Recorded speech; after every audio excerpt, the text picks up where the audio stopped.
tighty tight. So, what's going on today? So life has been a little bit more complicated with the Bambino. So what would normally be like a rather long day of what would it be? A rather long day of carding is spread out over many days. But the good news there is that what would it be? There is time to do a little bit of drum carding before the light totally goes bad today. So what we have going on here is a bat that I've put together. And I think this is how I'm going to be moving forward with the rest of my bats. But it's sort of helpful to be like, hey, this is what it looks like now. No big deal. So most of this, or would it'd be the case where I have a mixture of fiber going into this. So I have some indie dyed merino. I have some of my own hand dyed fin. I have some natural BFL that I ended up getting from the Woolery. I have some merino silk samples that I got from a class. I think it was actually, I don't know if it was Judith McKenzie or if it was Sarah Anderson. And then I know I definitely got these mohair locks from Sarah Anderson's class because we were learning how to make soft core yarn. And so what I'm going to do is actually create layered bats and then pull them off with the diz. So you can see here, like this is a big chunk of mohair. We have shades of blue and yellow and green and also like a brown base on this. So the bat that is being created is reminiscent of like, you know, like that overhead view of planet Earth or something like that. So that is what we're going for. And I tried, let's see if we can't. This makes no sense.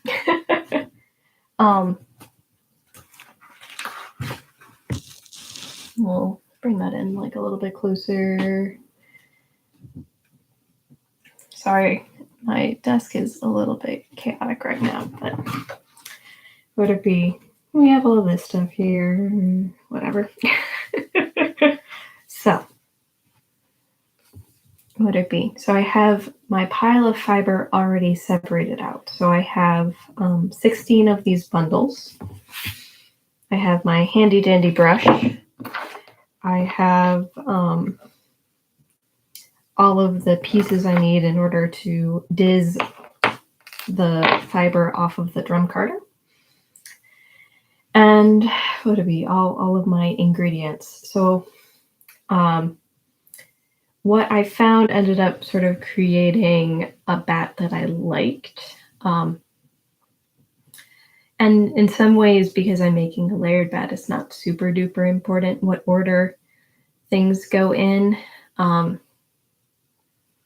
So what that boils down to is, what would it be? So I'm going to start with this oatmeal BFL. And when this goes through the drum carder, it is actually going to average out to an even color. So I'm going to lose some of the oatmealiness of it. Then what's going to happen next is I'm going to put down a layer of this brown. So this is part of the merino. And this is Hello Yarn in the Forest Sap colorway. After that, I am going to put down the lighter shade of this blue fin. Then I'm going to put down this more tealy, yellowy section of the Super Rush Merino, another layer of the blue fin, and this one has sort of more darker splotches of dye on it. Then I'm going to sort of ice it with this merino silk, so it doesn't take a whole lot to shift it. And then I will slowly add, or I'll add these mohair locks as well. And then what would it be? We'll be using all of the normal drum carding best practices. So I'm going to be packing early and often. I'm going to spread out my fiber very evenly across the drum because I'm building it up like a cake. So I'll have a full layer of the BFL and then a full layer of merino, then fin, and so on and so forth. So that's not too crazy there. And this is not terrible. Let's see if we can. Okay. We'll make it so I don't need to slouch much in order to just even be in frame. So, what would it be? So this is sort of what we've got going on here. We'll start with the BFL. It may be sort of hard to actually see this one go on the drum because it's a little too close to the same color, but whatever, we shall make it work. And it has been sort of flyaway on me, so we'll just keep that in mind. So what I'm going to be doing is packing after every second or third length of fiber I put in. And the reason for that is to make it easier to get it off. So if I do a good job of packing frequently, that just makes it less annoying to deal with. And the occasion for all of this bat making is twofold. So on one hand, this is a part of my Tour de Fleece project for this year. So I'm doing a sweater spin for the Fun Onion group. And I am making this count for a couple of different challenges in the group. So this year's Tour de Fleece theme is New Orleans. And where oftentimes it's related to France. But New Orleans is at the very least French adjacent, which I think is the thought process behind the members of the team. And so, what would it be? And then there's also like a nominal sort of like theme about it. So,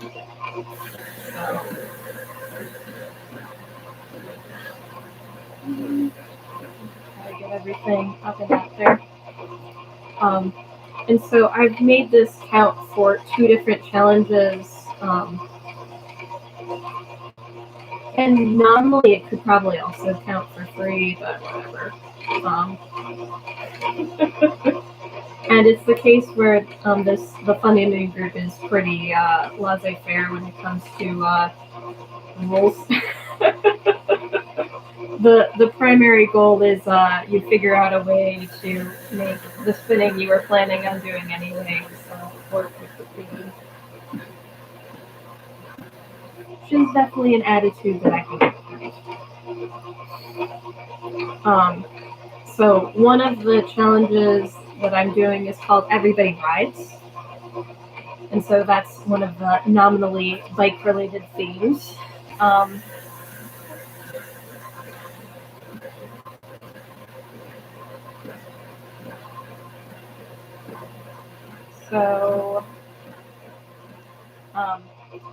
And the thought process behind that one is you take a little bit of this, a little bit of that from your stash, combine it all together, and sort of, it'd be the case where the thought process there is, it's telling you something about your stash by sort of what you're putting into it. So I have my hand-dyed fiber, indie-dyed fiber, natural fiber, samples, a variety of fiber types.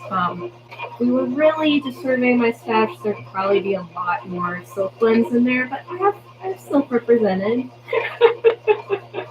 At least a little bit, so no big deal there. And we're now moving on to the merino.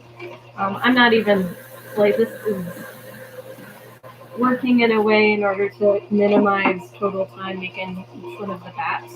So that's what we're doing there. Um, so I'm not gonna like stop and show in between. You're just gonna slowly see the color of the drum change as I layer the fiber on. So quite a bit. So I think it did like a pretty good survey of what's been going on in my stash. A lot of this fiber is actually from Yarn School 2018. So the Hello Yarn was purchased then. Adrienne of Hello Yarn taught the dyeing classes, or she always teaches the dyeing classes at Yarn School. And so, whatever, so that was the case where all of this was sort of related to each other. I opted to add some more fiber in because I was thinking I wanted to end up making like a thicker weight thing. And that meant that I needed to have a little bit more fiber in order to make that happen. So I added 4 ounces of the BFL in order to better fill that out. Let's see. Because I did want to have a more substantial thing. Now, like that being said, maybe I would need to have even more than that, but I think I can leave myself the door open to have like a contrast color instead or something like that. The other challenge was specifically a bat making challenge. And since I was planning on blending this fiber into bats anyways, that was a very easy one to do. And so that was make a voodoo yarn. And then I ended up finding images that supported its voodoo-ness. I would definitely say now that I've like gotten into the flow of carding these, like it definitely has like a very earthy look to it, a very natural look to it, which normally I would be more into the dual tone side of things. And I think if I hadn't added the BFL, I think it would have acted a little bit more jewelry in that case, I think.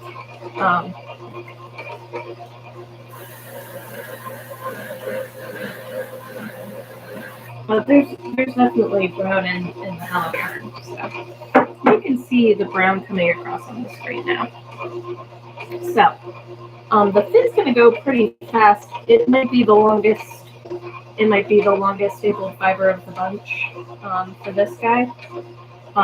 For some reason, the BFL wasn't super duper long. Ooh, you can see the blue coming on. And this goes back to I just keep doing this over and over again for my own sanity, I guess, is I am working out the way of blending fiber together to create cohesive wholes that still have the depth of color that you get because it was dyed in the wool and not in the yarn. And so it'd be the case where the way that I'm achieving that is by making it so that every draft has every color. And then depending on the relative ratios it'll show up as primarily one versus the other.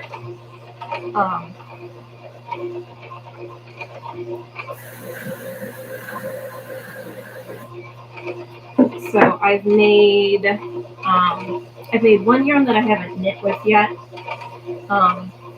where I made bats that sort of, or bats that explicitly separated my grain tones from my warm tones. And then I haven't knit with that yarn yet, but I think it'll still be very pretty and nice.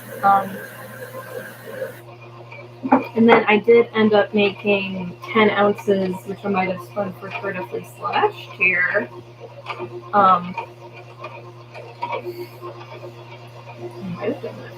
I don't know. I think I was seeing pictures of you spinning last year.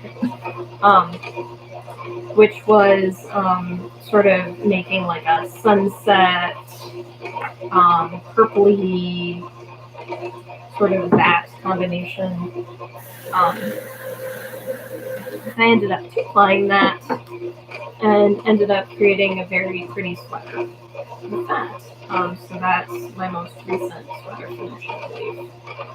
I ended up knitting the donor sweater with that one. And then had a hilarious moment in which my knitting plans were derailed because I have, whenever I buy a sweater quantity, I have the pattern in my mind when I do it. And when I'm making these bat projects, I don't, strictly speaking, have the sweater pattern identified yet. So like I have to find out like what yardage am I gonna get and that sort of thing. All right, so finish off that first layer of blue, and we can definitely see like it did end up covering it in a pretty good layer there. So back to the merino. So I keep on doing this because my eventual plan is to dye my Romney fleece and create bats in this style in order to do a sweater spin with the Romney fleece. And part of this is sort of understanding like what I end up getting, like what relative proportions, how similar or different does everything need to be, like that sort of stuff. So in this case, it'll be interesting to see like what colors end up dominating as I'm spinning it. If it will end up looking very blue because I have, like roughly speaking, 2 of my 5 parts are blue. And then occasionally even things like this are sort of blue leaning anyways. Or if it'll end up appearing a little bit more brown because would it be like two of those parts can be brown too. So that's just the mystery there. I did end up finding with my purple spin because I ended up adding an orange complement to it, and it really didn't take much orange to make it sort of be blue, basically. Like you could tell that there was orange in there. It wasn't like an infinitesimal amount of orange.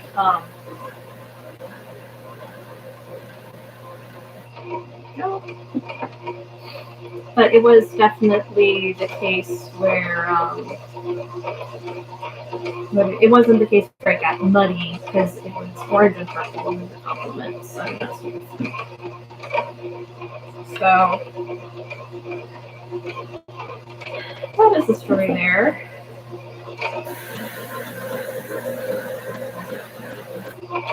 This one is probably a little bit less challenging on the complements department. Like all of these are pretty harmonious with each other. There are occasional groups of fiber that have more yellow in them, and that's just how I ended up breaking up the braided dyed fiber. But I'm really hoping that the dyed fiber adds a lot of good dimension to this.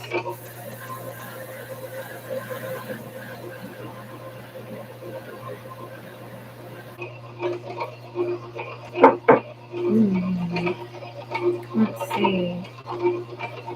Hopefully that's. I always get nervous when you have like the screen come up.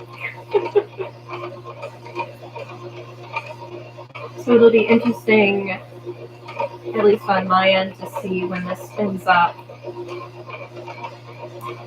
how, if it ends up looking more solid, it looks more variegated in the end.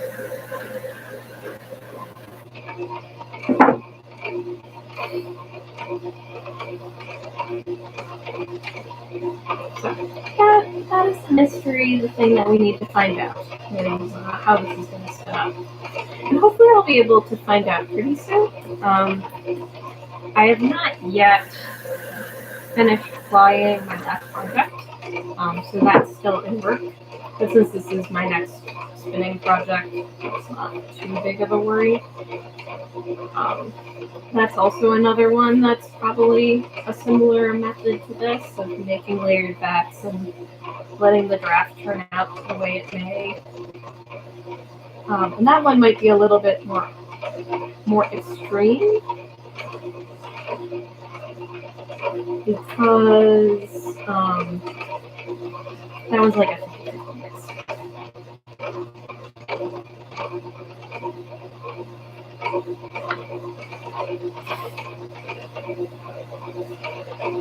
So the draft working out the way it may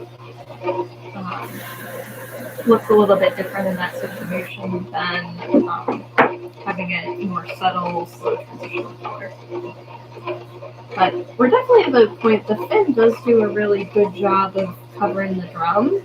I'm definitely, it was a struggle getting it to rip apart, even though I was supervised and had like best practices and that sort of thing. It was still the case where maybe it was just a case of having it sit compacted in my stash for 5 years probably didn't help. And I have pounds more to go of this fiber that I've dyed. They were dyed in 8-ounce groups, so that is why there's 8 ounces in this project.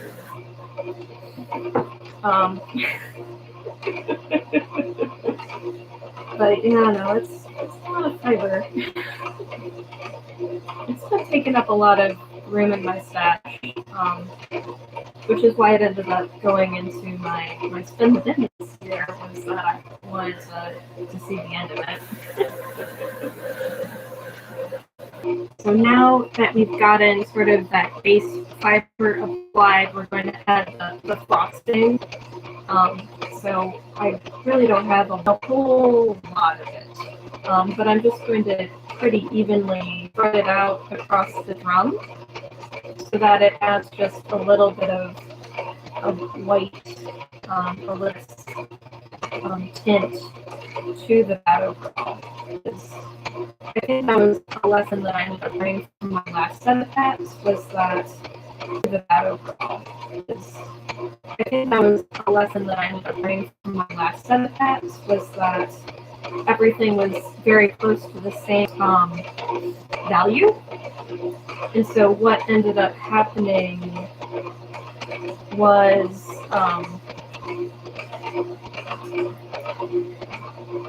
it sort of all blended together awkwardly. So what I have here, so merino silk has been applied. I should give it a good swish. You can see that there are a couple of like lighter regions on the drum now. And now for the fun of adding the mohair. So this is like so soft and silky and nice. It is ridiculously wonderful mohair. I am very excited. It had been sitting in a little Ziploc bag for a while in the stash. Because it wasn't very much, it was like 11 grams total of mohair. So sort of like a challenging amount to really make a project. I didn't end up I did make the yarn as a part of like a core spinning class. So this is the case where it's just been hanging out in the stash for quite some time, and it was like, okay, it's time. We need to use them here.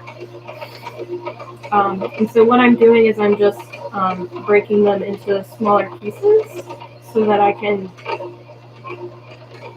spread them out in a more targeted way.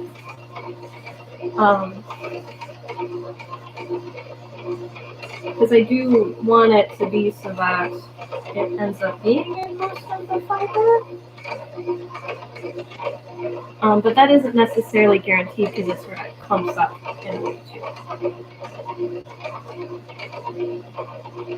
Okay.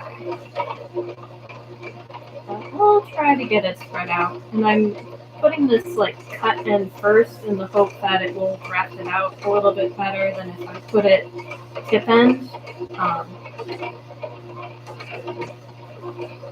Yeah, so you can start to see sort of the bright white that we're getting in places where the mohair is a bit more concentrated. And it's just sort of luck of the draw where it ends up. So I'm just trying to keep an eye out for places where it looks like I still have quite a lot of that deep blue. And just throwing it out. So it's going to end up looking a bit more like lines. And that's fine. And I think I did a pretty good job of breaking this up. So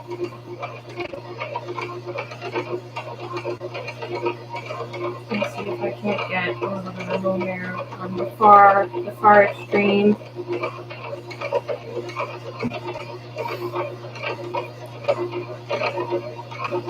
Yeah, this one's actually looking up to quite a bit. And then I think after I get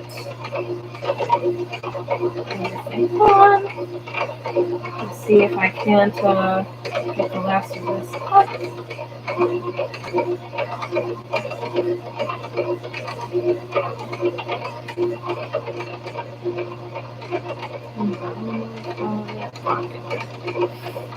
So I forgot this on one of the bats and I regretted it. I forgot to hand it down nicely. There we go. Alright, turn that bad boy off. Stick here.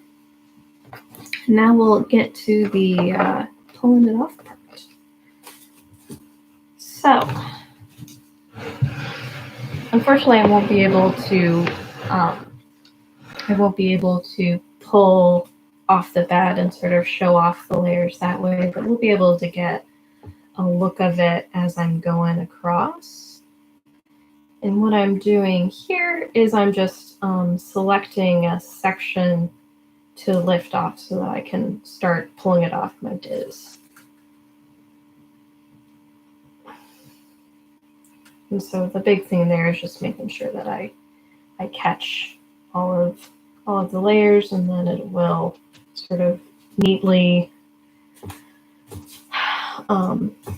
it'll neatly fall into place when we get across the doffing strip, when we get to the doffing strip again. And then we might not be able to see as much as I was hoping for, but we'll see.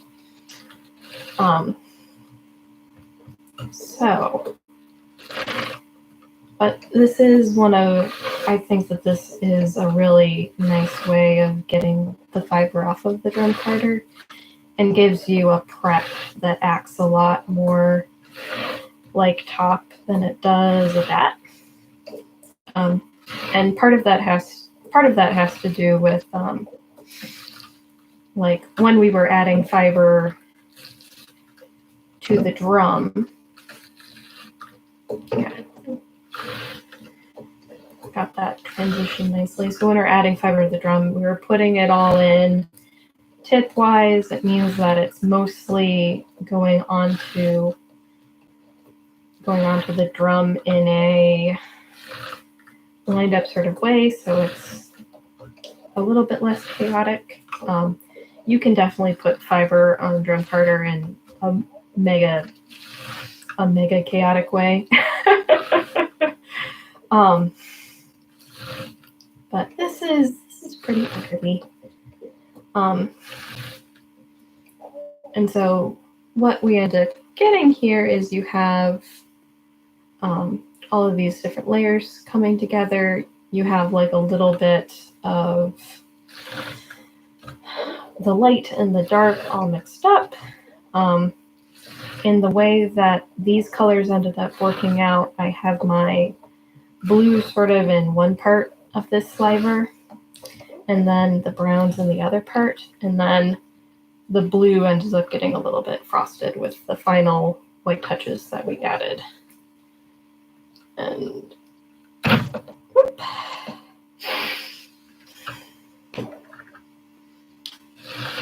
So not too crazy there. So I'm also just mildly amused at how long we've been working on this, but would it be? I'm not sure whether or not, or would it be the case where it's unclear to me how much effort it would end up taking. Say, for example, so this is probably about 1.25 ounce bat, because it was easier to split into 16ths, 16ths and 32nds and that sort of thing, instead of 20th. Normally I like to do 1 ounce bats because they're easier to pull off the drum. So, but that's an awful lot of effort for awful lot of time and effort for just 1 ounce of fiber at a time, or a little bit more than 1 ounce.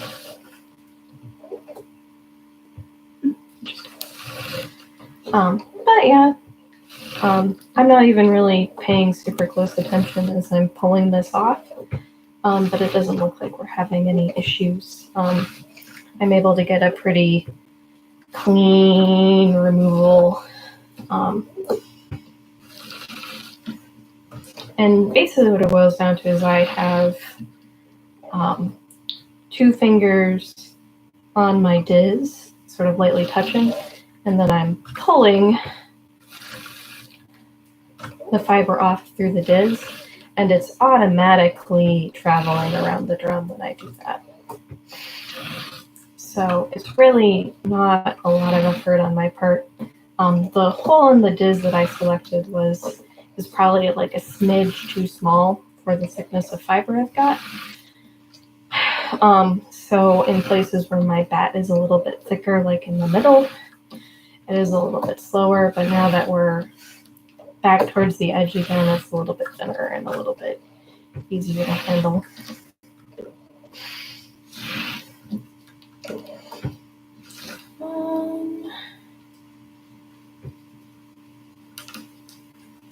What I'm just doing here is encouraging it to all come off at the dopping strip so that I don't have an awkward moment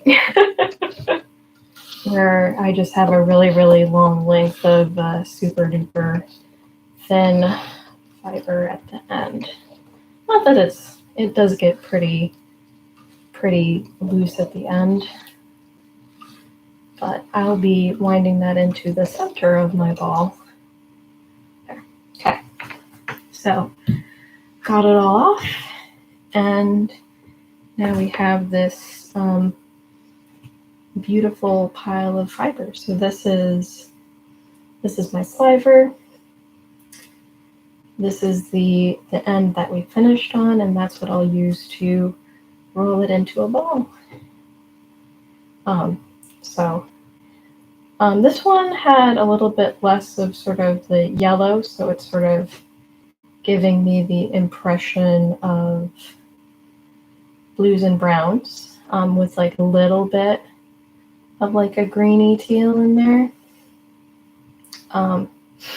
The brown merino is sort of, it looks a little bit like it's blending in with the natural oatmeal BFL, but we do still have like some variegation in color there, so that's nice. I'm definitely seeing the green there. I'm not sure whether or not I still have that same depth of color that I had with the dyed fiber, but it certainly will. It definitely has depth because of all the things that we've added together. So not too crazy there. So, let's see. So, finished that. I haven't been cleaning my drum carder in between sessions, and that hasn't really been a big deal because it's all the same fiber in the end. I'll give it a really thorough clean once I wrap up this particular carding project. So just like in contrast, this one here has like a little bit more yellow in it than this one. So this one is looking more like surf, and this one's looking more like planet Earth. But even then, like they're fairly similar. You know.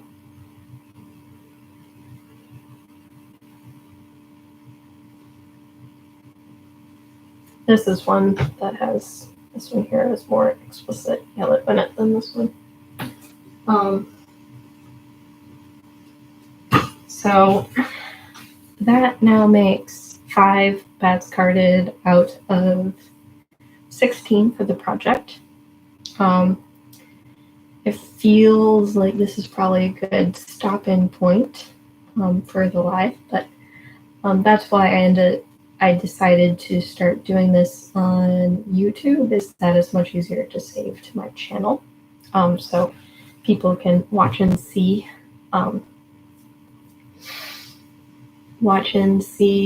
later, because I don't pretend like whatever 8 o'clock at night is the best time.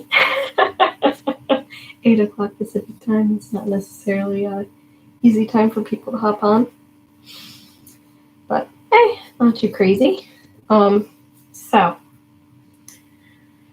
what would it be? So look forward to seeing a whole bunch of bats. I am definitely looking forward to beginning to spin this project and see how everything comes together.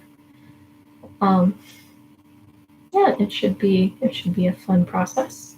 But would it be? Figured I'd hop on and show how all these things are coming together. What's probably different than some of my other streams has been that I did end up prepping everything beforehand, so I didn't necessarily talk about sort of my strategy so much as like, this is how we're doing it. So hopefully this is instructive, and I hope you guys have a lovely day. So take care, guys. Bye-bye.